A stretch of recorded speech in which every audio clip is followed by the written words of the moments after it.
Over the years, I've been able to build up a rich social life despite not being overly social. In this video guide, I'll show you how introverts make friends. If you don't do something often, you can get rusty. This definitely applies to meeting new people and getting to know them. A few things to remember to help you feel more confident and less nervous are: be curious. Ask questions when you meet people, not for the sake of asking questions, but to get to know them.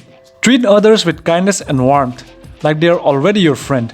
When you do, they're more likely to be friendly back. In between your genuine questions, share things about yourself that relate to what you're talking about. It need not be overly personal, just relevant. Learn how to deal with nervousness around new people. Meeting new people can set off a boatload of physical responses that can make getting to know someone feel like you're storming into Normandy Beach, especially if you're an introvert with social anxiety. Socially savvy people have one thing in common. They don't worry about saying the wrong thing. They say what they think, and if it comes off as silly or dumb, they own it. If you worry about saying the wrong thing, ask yourself, how would you react if someone else said it? Most likely, you would barely notice. Rather than focusing on what others think of you, practice focusing your full attention on the conversation you're having. Studies show that this shift of focus makes us less self-conscious. The way to get to know someone better is to have ample opportunity to talk to them and exchange stories and ideas. Recurring events give you the chance to meet people often and form a bond.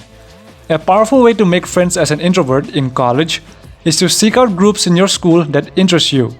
One-off events are more about the experience than meeting people. Start volunteering, as volunteering is a chance to do something you care about that likely aligns with you personally, be it a value or a belief. The people you meet where you volunteer also feel the same way about a cause as you do. That's the basis for a great relationship. Think about the organizations that need volunteers and see which one appeals to you. Is it helping kids? Is it the environment? You'll meet others who care about the same things as you, and that's a great way to start a friendship. Sometimes you've got to accept invitations even when you don't feel like it. This is true for most people, even the super outgoing. A good rule of thumb for invitation acceptance is to say yes to 2 out of 3 invites. Why 2 and not 3 or 1? Well, first, if someone invites you somewhere and you decline, you likely won't get a second invite. People don't like to be rejected, and it will feel personal to them, regardless of whether you meant it that way. Secondly, the more social invitations you get, the better you will become at handling those situations. Also, you never know who you'll meet or what you'll learn. Take the opportunity and see what happens. Taking the initiative means you decided to go for it. You put yourself out there and took a chance. Join events where you are more likely to meet with other introverts. Book clubs are great places to meet other like-minded literary types. Photography workshops are great for introverts, as you can focus on the task of taking photos and then occasionally engage in conversation with others about their images or gear. You'll find loads of introvert-specific groups. This is ideal if you're not comfortable going out on your own to a new group. You'll notice that people there are understanding and might be there for the same reason as you. Say you're at a photography club meeting. You can lean over and ask, what kind of camera is that? It can be when you're at lunch with new people or when you're waiting to go into class. Start a conversation about what's going on around you. Things like, where did you get your lunch from? Or, have you tried the new coffee maker? See socializing as nothing more than practicing for the future and be okay with messing up. Why? It takes the pressure off, and you don't have to worry about messing up.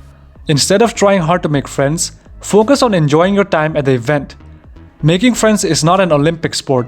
In fact, the harder you work at it, the worse it turns out. Trying too hard translates to needy, and no one wants to feel high-pressure stakes when talking to someone they just met. Try to enjoy the moment of the event for what it is, a chance to meet a few cool people with whom you may or may not have much in common. Friendships are born out of people having a good time together, so focus on what you're doing together and let friendship be a byproduct of that experience. Look at all these subreddits, for example, or these online communities. You can also search for local groups on Facebook related to your interests. It's better to be a part of a small, intimate community than a large one.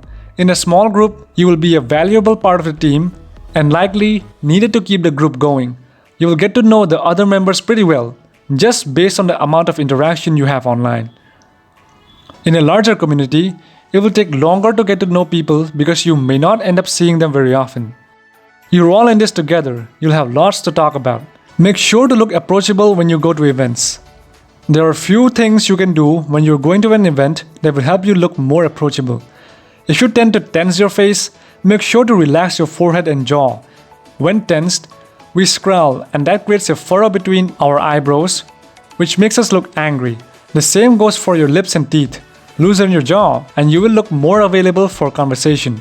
Smile with your mouth and your eyes. When we have a genuine smile, the corners of our eyes crinkle and it relaxes our face. Crow's feet are a sign to others that you are enjoying what they are saying and being around them. Small talk is useful to signal that you're friendly and open to interaction, but you don't want to get stuck in it. Now's the time to ask a few more personal questions about what they like, about their job, or the courses they're studying at a university or college. You're not looking for facts anymore. You want their thoughts and feelings. Go where the conversation is flowing. The best thing to be here is curious. As your partner is sharing things about themselves, allow yourself to open up and reciprocate. Tell them a relevant story or piece about your life that is similar to what they shared. That way, the conversation feels balanced and you are getting to know each other equally. Know that introversion is common and many feel just like you do. Statistics vary, but scientists estimate that 25% to 40% of the population are introverted. That's a lot of people who understand getting out there and making friends is not always easy. There are also some good forums for connecting with other introverts. Reddit.com/introverts has over 10,000 members who talk about the benefits and challenges of introversion and give some great advice about things you may be dealing with now. There are lots of cool things about introversion, not the least of which is we are very self-aware. The self-aware are often the best conversationalists as they definitely know their subject. If you enjoyed this video, I'm sure you'll enjoy my other video essays. Thank you for watching. Like this video if you liked it. My name is Ai, and I'll see you in the next video. Bye!